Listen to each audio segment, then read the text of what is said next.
23వ ఏట పెళ్ళయింది సార్. ఎంతమంది పిల్లలు? 2 పిల్లలు సార్, 1 క్యారియింగ్ సార్. ఆ విషయంలో నేను కింగ్ సార్, హ్యాపీస్. నా వయసు ఎంతో చెప్పు. మీ గడ్డాన్ని చూసి మీ వయసును ఎలా కనిపెట్టగలను సార్? 26 ఏళ్ళు. ఇంతవరకు జీవితంలో ఒక్క అమ్మాయిని కూడా లేదు. ఎన్ని రోజులని బాత్రూంలోనే, బీచ్ లో చూసినా వాళ్ళే కనిపిస్తున్నారు, అంత ఎండలోను.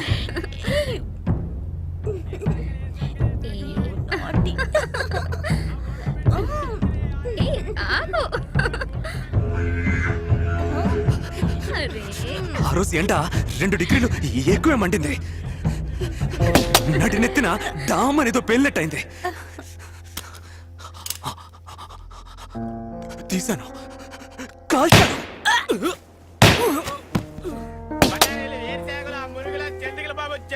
దరిద్రం బీచ్ కూడా బెడ్రూమ్ చేశారు కదా. ఆ రోజు 2 డిగ్రీలు ఎండ ఎక్కువడానికి కారణం నేనా సార్? ఓజోన్ లేయర్లో బొక్క పడ్డానికి కారణం నేనా సార్? నా జీవితంలో ఒక్క అమ్మాయి కూడా లేకపోవడానికి కారణం నేనా సార్? అదే డబ్బు నోడు ఈజీగా తీసుకెళ్ళడానికి కారణం నేనా సార్? నా జీవితంలో అంజలి లేకుండా పోవడానికి కారణం నేనా సార్? చెప్పండి. నా అదృష్టం సార్, పోయిన వారం మీరు బీచ్ వైపుకి రాలేదు. ఏమన్నారు? బ్యాటరీ ఛార్జీ తక్కువగా ఉంది సార్. త్వరగా కంటిన్యూ చేయండి సార్. చంపడానికి కారణాలు ఏం అక్కర్లేదు. Killing someone is very simple, like an art. అడవి మనిషిలో ఉన్నా కూడా ఆంగ్లంలో అదరగొట్టేస్తున్నాడు. A highly created process, something like an intercourse. ఎవరైనా చంపేటప్పుడు తుపాకీ ఉందే తుపాకీ, ఈ వేలు రక్తం చేతికి అంటినప్పుడు పరవశం, ఎక్స్టసీ. కానీ కళ్ళు తెరిచి చూడగానే అది అది రియల్లీ పెయిన్ఫుల్. మనం చిన్నప్పుడు స్కూల్లో ఎగ్జామ్లో ఫెయిల్ అయినప్పుడు పాస్ అవ్వాలి, నెక్స్ట్ ఇయర్ అయినా అనుకుంటాం కదా. అదే విధంగా ఒక మొర్ర తర్వాత ఇంకోటి చేయకూడదని బాగా అనుకుంటాను. కానీ ఈ చెయ్యి దీనికి వణుకు మొదలవుతుంది. తలలో టంగని ఒక గంట కొడుతుంది. అలా జరిగితే I'm going to do something. నేను పగల్లో ఎప్పుడు బయటికే వెళ్ళను. ఈ 4 గోడల మధ్య ఉంటాను. రాత్రే బయటికి వెళ్తాను. ఇలాగే పోయిన నెల బాగా ఒకటే వణుకు, గంట కొడుతూనే ఉంది. అది వినపడగానే నేను బయటకు వెళ్ళేదో చేస్తాననిపించింది. నేను రూమ్ లోపలే ఉన్నాను. I was trying my level best to stay inside the room. కానీ ఒకవైపు నా మనసు వెళ్ళమని చెప్తోంది. But still I was controlling.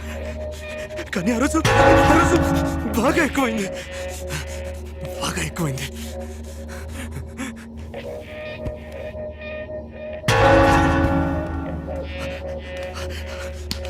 ఆ తర్వాత తలుపు తెరిచేద్దామని వెళ్ళిపోయాను. అప్పుడు ఆ శబ్దం ఆగిపోయింది.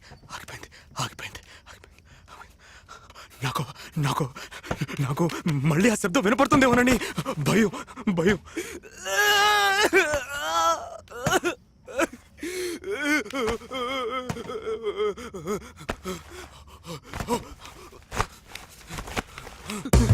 నాకు అర్థమైపోయింది, ఇక నన్ను కంట్రోల్ చేసుకోవడం నా వల్ల కాదని. నేను బయటే ఉంటే ఎవరికైనా ఎప్పుడైనా నా వల్ల ప్రమాదం రావచ్చు. సో బెటర్ పోలీస్ స్టేషన్కి వెళ్దామని పరిగెత్తాను. నాకు తెలిసిన ఒకే ఒక పోలీస్ స్టేషన్, నన్ను డ్రైవర్తో కూర్చోబెట్టిన సీతమ్మధార పోలీస్ స్టేషన్. వెళ్లే దారిలోనే వాడిని చూశాను.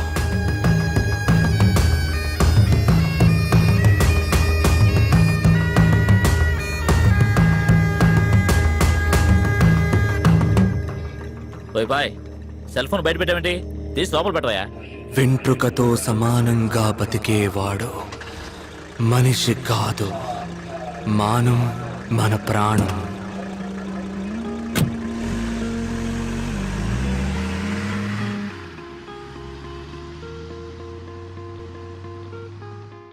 అప్పుడే నాకు అనిపించింది నా సమస్యలన్నిటికీ వీడే కారణం అని. ఊళ్ళో ఎంతోమందిని లేపేశాను, ఆ ఇన్స్పెక్టర్ని కూడా లేపేస్తుంటే ఓ పని అయిపోయిండేది. వీడే నేను వేసుకోవాల్సిన మాత్ర. బట్ ఒక ఇన్స్పెక్టర్ని చంపడం అనేది తేలికైన విషయం కాదు. So I planned it. ఒక వారం పాటు వాడు ఎక్కడెక్కడికి వెళ్తున్నాడో వాడిని ఫాలో చేశాను.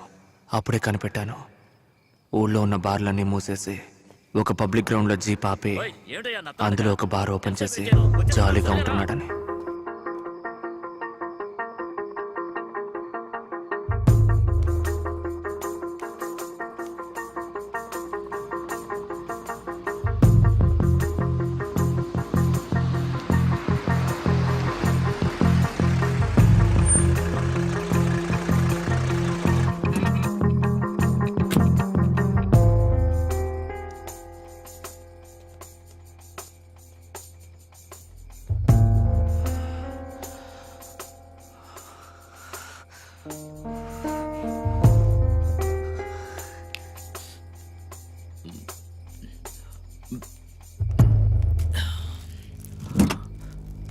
ఎవరది?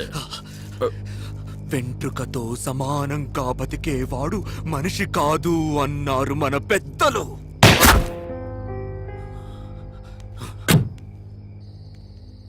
నాలో ఉన్న క్రూరత్వం నశించినట్టు అనిపించింది. నా మనసు ఎంతో తేలిగ్గా ఉంది. హత్య చేయాలనే ఫీలింగ్ ఇకెప్పటికీ రాదు అనుకున్నాను. ఆ అరుపులు, ఆ ఏడుపు నన్నేదో చేసేసి ఎన్నో చేశాను, కానీ ఎవరికైనా ఉపయోగపడే విధంగా నేను ఇంతవరకు ఏదీ చేయలేదు. ఇప్పటికైనా ఏదైనా మంచి పని చేయాలని నా మనసు కనిపించింది. అది ఎవరో చూడరా. ఎవరా నువ్వు?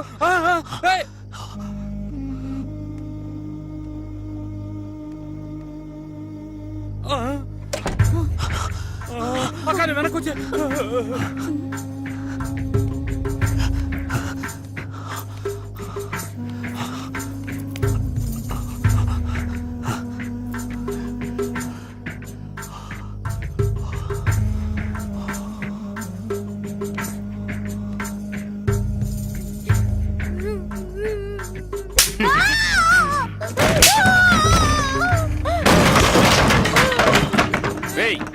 ఎవరా నువ్వు?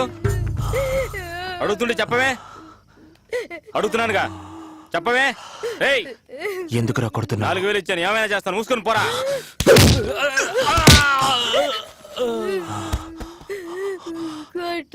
చెప్పండి. దేవతలా చూసిన అమ్మాయిని వేసేలా చూస్తే ఎలా ఉంటుంది సార్?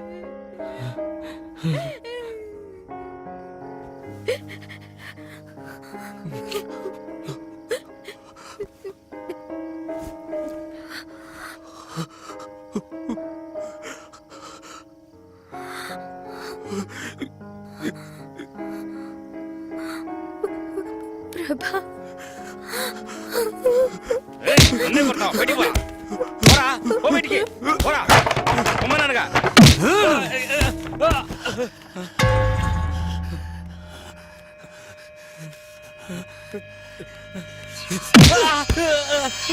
నాలుగు వేలిస్తే ఏమైనా చేస్తావా? నీ కలిగే ఆ నొప్పేగా తనకి. అదే రక్తమే కదరా, అదే మాంసమే కదరా.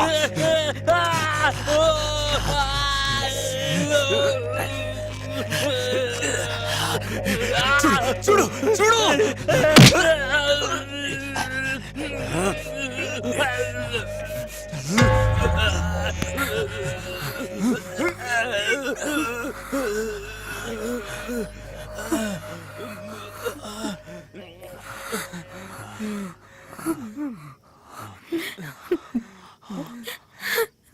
ముందు ఇక్కడి నుంచి వెళ్ళిపో.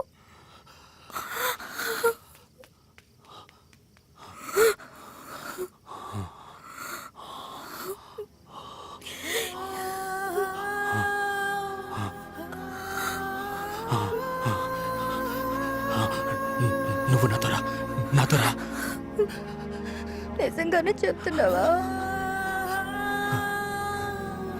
నిజంగానే చెప్తున్నావా? నిజంగానే చెప్తున్నావా? నిజంగానే చెప్తున్నావా? నిజంగానే చెప్తున్నావా? నువ్వు చెప్పేది నిజమేనా అంత అనగానే నాలో ఉన్న ఆ చిన్న ప్రభాకర్, చావు హత్య ఇవేమీ తెలియని ఆ చిన్న ప్రభాకర్ మళ్ళీ వచ్చాడని నాకు అనిపించింది. మేమే ఊరు వదిలేసి మాకు నచ్చిన ఊరికి వెళ్ళిపోవాలని నిర్ణయించుకున్నాం. 23వ ఏట పెళ్ళయింది సార్. ఎంతమంది పిల్లలు? 2 పిల్లలు సార్, ఒకటి క్యారియింగ్ సార్. ఆ విషయంలో నేను కింగ్ సార్. హ్యాపీస్. నా వయసు ఎంతో చెప్పు. మీ గడ్డాన్ని చూసి మీ వయసుని ఎలా కనిపెట్టగలం సార్? 26 ఏళ్ళు. ఇంతవరకు జీవితంలో ఒక్క అమ్మాయిని కూడా లేదు. ఎన్ని రోజులని బాత్రూంలోనే. బీచ్ లో ఎటు చూసినా వాళ్ళే కనిపిస్తున్నారు, అంత ఎండలోను.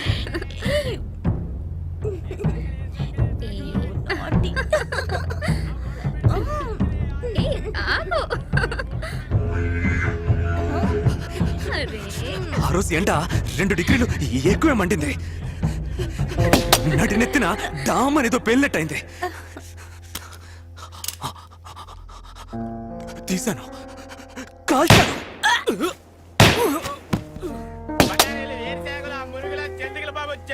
దరిద్రం బీచ్ కూడా బెడ్రూమ్ చేశారు కదరా. ఆ జంతువుల చక్రాలు ఏర్చారు. ఆ రోజు 2 డిగ్రీలు ఎండ ఎక్కువ అవడానికి కారణం నేనా సార్? ఓజోన్ లేయర్లో బొక్కపడ్డానికి కారణం నేనా సార్? నా జీవితంలో ఒక్క అమ్మాయి కూడా లేకపోవడానికి కారణం నేనా సార్? అదే డబ్బునోడు ఈజీగా తీసుకెళ్ళడానికి కారణం నేనా సార్? నా జీవితంలో అంజలి లేకుండా పోవడానికి కారణం నేనా సార్? చెప్పండి. నా అదృష్టం సార్, పోయిన వారం మీరు బీచ్ వైపుకి రాలేదు. ఏమన్నారు? బ్యాటరీ ఛార్జీ తక్కువగా ఉంది సార్. త్వరగా కంటిన్యూ చేయండి సార్. చంపడానికి కారణాలు ఏం అక్కర్లేదు. Killing someone is very simple, like an art. అడవి మనిషిలో ఉన్నా కూడా ఆంగ్లంలో అదరగొట్టేస్తున్నాడు. A highly created process, something like an intercourse.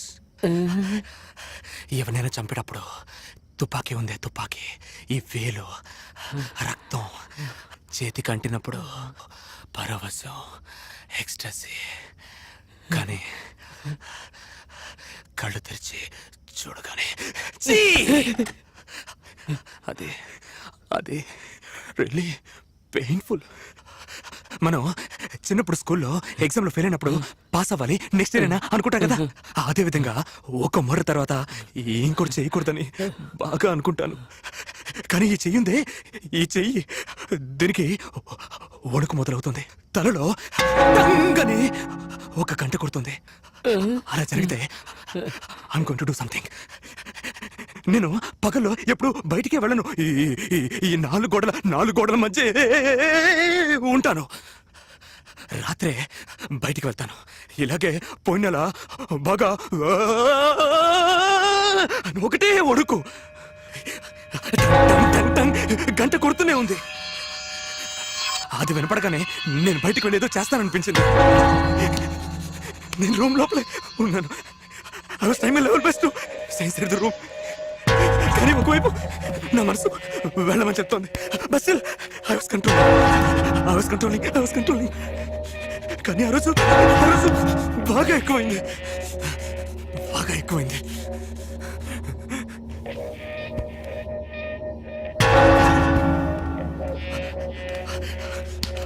ఆ తర్వాత తలుపు తెరిచేద్దామని వెళ్ళిపోయాను. అప్పుడు ఆ శబ్దం ఆగిపోయింది.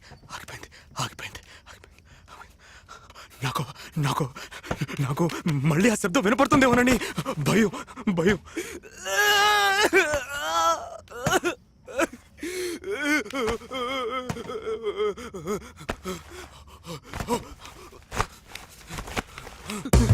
నాకు అర్థమైపోయింది, ఇక నన్ను కంట్రోల్ చేసుకోవడం నా వల్ల కాదని. నేను బయటే ఉంటే ఎవరికైనా ఎప్పుడైనా నా వల్ల ప్రమాదం రావచ్చు. సో బెటర్ పోలీస్ స్టేషన్కి వెళ్దామని పరిగెత్తాను. నాకు తెలిసిన ఒకే ఒక పోలీస్ స్టేషన్, నన్ను డ్రైవర్తో కూర్చోబెట్టిన సీతమ్మధార పోలీస్ స్టేషన్. వెళ్లే దారిలోనే వాడిని చూశాను.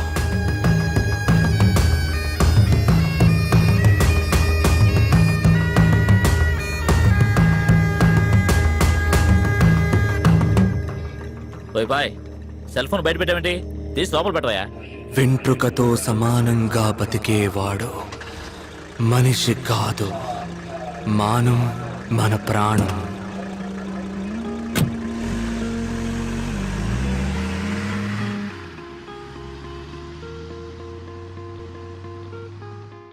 అప్పుడే నాకు అనిపించింది నా సమస్యలన్నిటికీ వీడే కారణమని.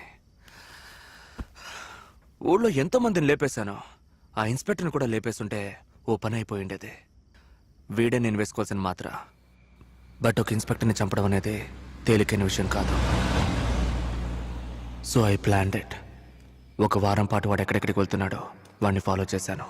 అప్పుడే కనిపెట్టాను, ఊళ్ళో ఉన్న బార్లన్నీ మూసేసి ఒక పబ్లిక్ గ్రౌండ్లో జీప్ ఆపి అందులో ఒక బార్ ఓపెన్ చేసి జాలీగా ఉంటున్నాడని.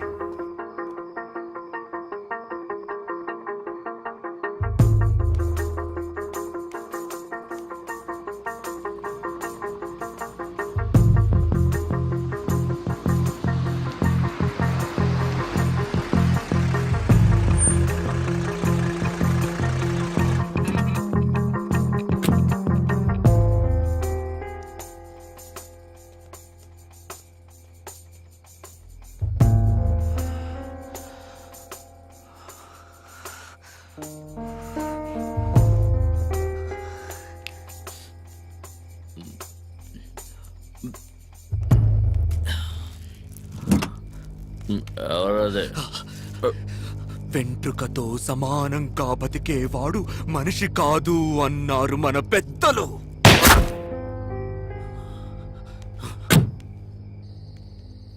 నాలో ఉన్న క్రూరత్వం నశించినట్టు అనిపించింది. నా మనసు ఎంతో తేలిగ్గా ఉంది. హత్య చేయాలనే ఫీలింగ్ ఇకెప్పటికీ రాదు అనుకున్నాను. ఆ అరుపులు, ఆ ఏడుపు నన్నేదో చేసేసాయి. ఎన్నో చేశాను, కానీ ఎవరికైనా ఉపయోగపడే విధంగా నేను ఇంతవరకు ఏదీ చేయలేదు. ఇప్పటికైనా ఏదైనా మంచి పని చేయాలని నా మనసు కనిపించింది. అది ఎవరో చూడరా. ఎవరా నువ్వు? ఏయ్!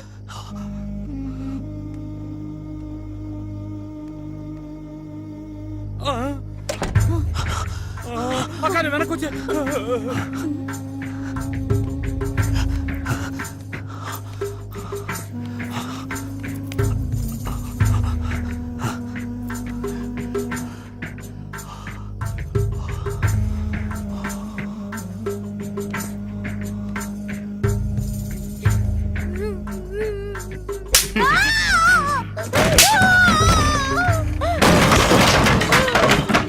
ఏయ్, ఎవరా నువ్వు? అడుగుతుంటే చెప్పవే. అడుగుతున్నానుగా, చెప్పవే. ఏయ్, ఎందుకురా కొడుతున్నా? 4,000 ఇచ్చాను, ఏమైనా చేస్తాను, మూసుకొని పోరా.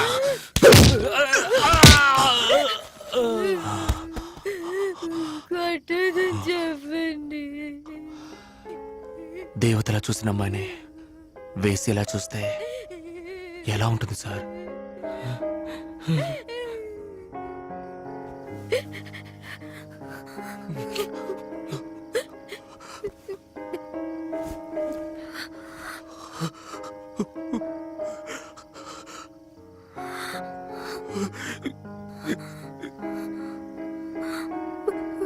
ప్రభా, ఏయ్, నన్నే కొడతావా? బయటికి పోరా. పోరా, పో బయటికి. పోరా, పొమ్మన్నానుగా.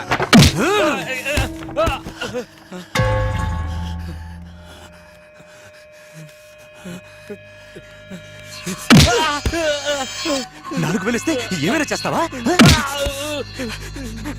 నీ కలిగే ఆ నొప్పేగా తనకి. అదే రక్తమే కదరా, అదే మాంసమే కదరా.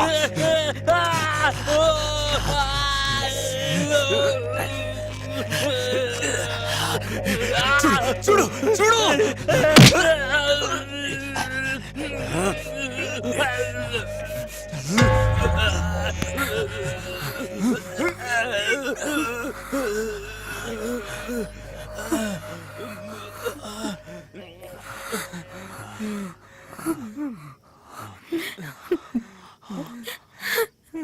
ముందు ఇక్కడి నుంచి వెళ్ళిపో.